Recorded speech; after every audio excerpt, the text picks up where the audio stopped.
Welcome to Madhu's embroidery and crafts. இப்போ ஆரி embroidery பார்க்குறக்கு முன்பாக சாரீ எப்படி இருக்குங்கிறத பார்த்துருவோம். சாரீ வந்து இந்த மாதிரியான ஒரு 2 கலர்ஸில் உள்ள ஒரு பியூட்டிஃபுல்லான ஒரு சாரீ. அழகான ஒரு green colour and blue border. நல்லா இந்த மாதிரியான ஒரு இங்க் ப்ளூவில் சாரீ இருக்குது. நல்லா ஒரு கான்ட்ராஸ்ட் கலரில் உள்ள சாரீ. ப்ளவுஸ் மெட்டீரியல் இந்த மாதிரி பிளெயினாக இருக்குது. இதில் தான் நம்ம இப்போ எப்படி ஒர்க் பண்ணணும் அப்படின்னு பார்க்க போகிறோம். சாரியில் பாருங்கள், லீஃப், ஃப்ளார் டிசைன் இது எல்லாமே வந்திருக்கு. கஸ்டமர் வந்து இந்த க்ரீன் கலர் தான் மெயினாக வேணும் அப்படின்னு கேட்டிருந்தாங்க. ஸோ நம்ம இதை வந்து எப்படி நம்ம ஒர்க் பண்ண போகிறோம் அப்படிங்கிற பார்ப்போம். இதுக்கு எந்த மாதிரி டிசைன் எடுத்திருக்கோம் அப்படின்னா, இந்த மாதிரியான ஒரு பேக் நெக் டிசைன், இந்த மாதிரி டிசைன் செட் பண்ணி எடுத்து வச்சுருக்கோம். சாரீ பார்டரில் இந்த மாதிரி ஃப்ளார், லீஃப், ஸ்டெம் எல்லாம் வந்துருந்துச்சுல. ஸோ நம்ம அதே ரிலேட்டடில் நெக்லைனுக்கு இதை செட் பண்ணி எடுத்து வச்சுருக்கோம். நெக்ஸ்ட் இதனுடைய ஸ்லீவ் எப்படி டயக்ராம்ஸ் ட்ரா பண்ணியிருக்கேன் அப்படிங்கிறதையும் பாருங்கள். ஸ்லீவ் வந்து ஷார்ட் ஸ்லீவ். ஸோ அதுக்கு வந்து இந்த மாதிரியான நெக்லைனுக்கு ட்ரா பண்ணியிருக்கிற the same flower, leaf, stem எல்லாம் ட்ரா பண்ணியிருக்கோம்ல, அதை அப்படியே இந்த ஸ்லீவுக்கும் பார்டர் கொடுத்துட்டு மேலே இந்த மாதிரி லைன்ஸ் மட்டும் ட்ரா பண்ணி ரெடி பண்ணி வச்சுருக்கோம். நெக்ஸ்ட் இப்போ பார்க்குறது இது வந்து ஃப்ரண்ட் நெக்குக்கு இந்த மாதிரி இருக்கும். இப்போ இதெல்லாம் நம்ம எப்படி ஒர்க் பண்ண போகிறோம், எம்ப்ராய்டரி ஸ்டிச் பண்ண போகிறோம் அப்படிங்கிறத இப்போ பாருங்கள். ப்ளவுஸ் மெட்டீரியலில் இந்த மாதிரி ட்ரா பண்ணி எடுத்து வச்சுட்டேன். இப்போ இந்த ஃப்ளாரில் நம்ம எப்படி ஒர்க் பண்ண போகிறோம் அண்ட் லீஃப்லேயும் எப்படி ஒர்க் பண்ண போகிறோம் அப்படிங்கிறத பார்க்க போகிறோம். அதுக்கு நான் இந்த மாதிரியான டபுள் பெல் எடுத்திருக்கேன். சில்க் த்ரெட், சாரியில் இருந்த சேம் கலர் த்ரெட். ஸோ இதனுடைய ஷேட் நம்பர் வந்து 61. நீங்கள் பிகினர்ஸாக இருக்கீங்க அப்படின்னா இந்த பேப்பரை ரிமூவ் பண்ணிவிட்டு கீழே போட்டுறாதீங்க.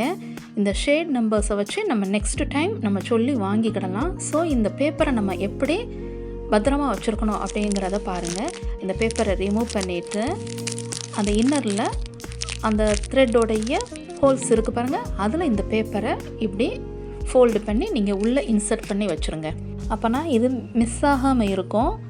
நெக்ஸ்ட் டைம் நம்ம இந்த ஷேட் நம்பர்ஸை வச்சு நம்ம அதர் த்ரெட் வாங்கும்போது நமக்கு யூஸ்ஃபுல்லாக இருக்கும். ஸோ ஷேட் நம்பரை மிஸ் பண்ணாமல் வச்சுக்கோங்க இந்த மாதிரி. இப்போ இந்த டயக்ராமில் நம்ம என்ன மாதிரி ஸ்டிச் எல்லாம் யூஸ் பண்ண போகிறோம் அப்படிங்கிறத பாருங்கள்.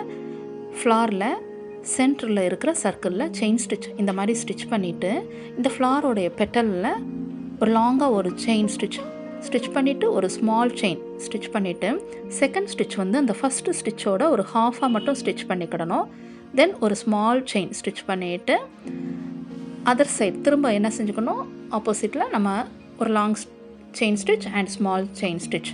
நெக்ஸ்ட் இப்போ கவனிச்சுக்கோங்க, அடுத்த ஸ்டிச் இப்போ நான் ஸ்டிச் பண்ண போகிறது வந்து லாங்காக அந்த நம்ம சென்டரில் சர்க்கிள் ஸ்டிச் பண்ணியிருக்கோம் பாருங்கள், அது பக்கம் கரெக்டாக லாங் செயின் ஸ்டிச்சாக ஸ்டிச் பண்ணிவிட்டு ஒரு ஸ்மால் செயின் ஸ்டிச் வந்து அந்த சர்க்கிள்குள்ளே ஸ்டிச் பண்ணிக்கிடணும். தென் அதை ரிவர்ஸில் அப்படி கொண்டு போயிட்டு ஒரு லாங் செயின் ஸ்டிச் பண்ணிவிட்டு பெட்டலுடைய டயக்ராமில் ஒரு ஸ்மால் செயின் ஸ்டிச். தென் இப்போ ஸ்டிச் பண்ணி இருக்கிற கடைசியாக நம்ம ஸ்டிச் பண்ணியிருக்கோம்ல, அதில் ஒரு ஹாஃபாக மட்டும் நம்ம என்ன பண்ணிக்கிடணும், ஸ்டிச் பண்ணிக்கிடணும். இந்த மாதிரி கண்டினியூ பண்ணணும். ஒரு லாங் செயின், தென் அதில் ஒரு ஹாஃப் செயின் ஸ்டிச், இப்படி மாறி மாறி நம்ம என்ன செஞ்சுக்கிட்டே வரணும். ஸ்டிச் பண்ணிக்கிட்டே வரும்போது அந்த இன்னர் சர்க்கிளில் நம்ம ஸ்டிச் பண்ணி இருக்கிற செயின் ஸ்டிச் வந்து மறைஞ்சிரும். இந்த ஸ்டிச்சோடைய நேம் வந்து சாட்டின் ஸ்டிச். ஃப்ளார், இந்த மாதிரி லீஃப், எனி டயக்ராம் டிசைன் இருந்தாலும் இந்த மாதிரி ஒரு ஃபில்லிங்காக நீங்கள் ஃபில் பண்ணணும் அப்படின்னு நினச்சிங்கன்னா இந்த ஸ்டிச் யூஸ் பண்ணுறது ரொம்ப அழகாக இருக்கும். இதே மாதிரி நம்ம எல்லா பெட்டல்ஸ்க்கும் இந்த மாதிரி ஃபினிஷ் பண்ணி முடிச்சுக்கிடணும். நெக்ஸ்ட் நம்ம இப்போ இந்த லீஃபில் நம்ம எப்படி ஸ்டிச் பண்ண போகிறோம் அப்படிங்கிறத பாருங்கள். இப்போ லீஃப் வந்து அவுட்லைன் டயக்ராம் இருக்குது. சென்டரில் நம்ம ஒரு லைன் ட்ரா பண்ணிவிட்டு அதுக்கப்புறம் ஸ்டிச் பண்ணுவோம். ஸோ ஒரு லைன் ட்ரா பண்ணிக்கோங்க. ஒயிட் பென்சில் வச்சு, ஒயிட் மார்க்கர் ஏதாவது ஒன்று வச்சு நீங்கள் என்ன செஞ்சுக்கோங்க, தெரிகிற மாதிரி மார்க் பண்ணிவிட்டு இப்போ அந்த லைனில் தான் நம்ம என்ன பண்ணிக்கிடணும், ஸ்டிச் ஆரம்பிச்சுக்கிடணும். லீஃப் டிசைன் இந்த மாதிரி எல்லாம் டிசைனுக்கு இப்போ ஸ்டிச் பண்ணுற ஸ்டிச் வந்து ரொம்ப பியூட்டிஃபுல்லாக இருக்கும். ஸோ இதை ட்ரை பண்ணுங்கள். ஃபஸ்ட்டு ஒரு செயின் ஸ்டிச் எடுத்துகிட்டு தென் லாங்காக ஒரு செயின் ஸ்டிச் வந்து அந்த லீஃபோடைய ஷார்ப் எட்ஜ் இருக்குது பாருங்கள், அதில் கரெக்டாக ஸ்டிச் பண்ணிக்கிடணும். இப்போ லாக் செயின் போடக்கூடாது. இப்போ லாங் செயின் போட்டிருக்கோம்ல, அதை அப்படியே ரிவர்ஸில் கரெக்டாக அந்த சென்ட்ரல் லைனுக்கு இந்த மாதிரி த்ரெட்டை இழுத்து வச்சுட்டு அதில் ஒரு லாக் செயின் கரெக்டாக ஸ்டிச் பண்ணிக்கிடணும். தென் அதர் சைடில் இருக்கிற டயக்ராமில் லாங் செயின் எடுத்துகிட்டு அதை ரிவர்ஸில் கரெக்டாக இந்த மாதிரி எடுங்க. ஒரு ஸ்மால் செயின் போட்டுக்கோங்க. இதே மாதிரி மாறி மாறி நம்ம என்ன செஞ்சுக்கிட்டே வரணும், இந்த லீஃபை ஃபில் பண்ணிக்கிட்டே வரணும். இந்த ஸ்டிச்சோடைய நேம் வந்து பிளாங்கெட் ஸ்டிச்.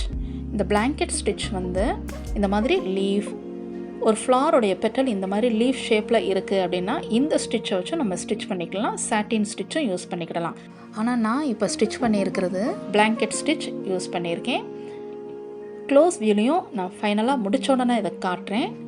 பியூட்டிஃபுல்லாக இருக்கும், ரொம்ப ஈஸியான ஸ்டிச்சும். நீங்கள் பிகினர்ஸாக இருக்கீங்க அப்படின்னா, இப்போ தான் ஆரி ஒர்க் படிச்சுக்கிட்டு இருக்கீங்க அப்படின்னா, பிகினர்ஸ் உங்களுக்கு நான் சொல்கிறது என்னென்னா, ஃப்ரேமை ரொட்டேட் பண்ணாமல் திருப்பாமல் நீங்கள் என்ன பண்ணிக்கிட்டே இருக்கணும், செயின் ஸ்டிச் இந்த மாதிரி ஸ்டிச் பண்ணால் தான் இந்த மாதிரி ஸ்டிச்சஸ் எல்லாமே ஸ்டிச் பண்ணுறதுக்கு ஈஸியாக இருக்கும். இப்போ இந்த பிளாங்கெட் ஸ்டிச் வந்து இந்த லீஃப் டயக்ராமில் நம்ம ஸ்டிச் பண்ணி முடிக்க போகிறோம். ஒரு லீஃப் ஃபினிஷ் பண்ணதுக்கப்புறமா எண்டு நாட் ஸ்டிச் பண்ணிட்டு தான் நெக்ஸ்ட் லீஃபுக்கு நம்ம ஸ்டிச் பண்ணிக்கிடணும். இப்போ ஃபினிஷ் பண்ணதுக்கப்புறம் இந்த மாதிரி இருக்கும் இந்த ஃப்ளார் டிசைன். இப்போ க்ளோஸ் வியூவில் பார்க்குறீங்க, அண்ட் லீஃபும் இந்த க்ளோஸ் வியூவில் பாருங்கள். இதே மாதிரி தான் எல்லா ஃப்ளார்ஸ் அண்ட் லீவ்ஸுக்கும் இந்த ஸ்டிச்சை ஸ்டிச் பண்ணி முடிச்சிட்டேன். இது எப்படி இருக்குங்கிறத பாருங்கள். பேக் நெக் இந்த மாதிரி நம்ம ஃபினிஷ் பண்ணி முடிச்சிட்டோம். நெக்லைனில் 1 ரோ மட்டும் செயின் ஸ்டிச் கொடுத்துட்டு கோல்டு ஜரி த்ரெட் டயாலஜி 753ல் கொடுத்து முடிச்சுட்டு இந்த சில்க் த்ரெட்டில் அந்த கர்வ் டிசைன்ஸ்லாம் செயின் ஸ்டிச் மட்டும் ஸ்டிச் பண்ணிவிட்டு ஃப்ளார் லீஃப் எல்லாமே இந்த மாதிரி ஸ்டிச்சஸ் எல்லாம் ஸ்டிச் பண்ணி ஃபில்லிங் ஒர்க் முடிச்சிட்டோம். அண்ட் புட்டாஸ்க்கு அங்கங்கே ஜர்கான் ஸ்டோன்ஸ் கொடுத்து ஸ்டிச் பண்ணியாச்சு. இதனுடைய ஸ்லீவ் வந்து இந்த மாதிரி இருக்கும்.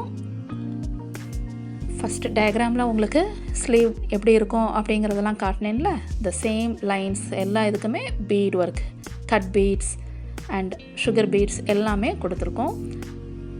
சில்வர் கலரில் சாரியில் அந்த கலர் இருக்கிறனால சில்வர் பீட்ஸ் யூஸ் பண்ணி இந்த மாதிரி கொடுத்து முடிச்சிட்டோம்.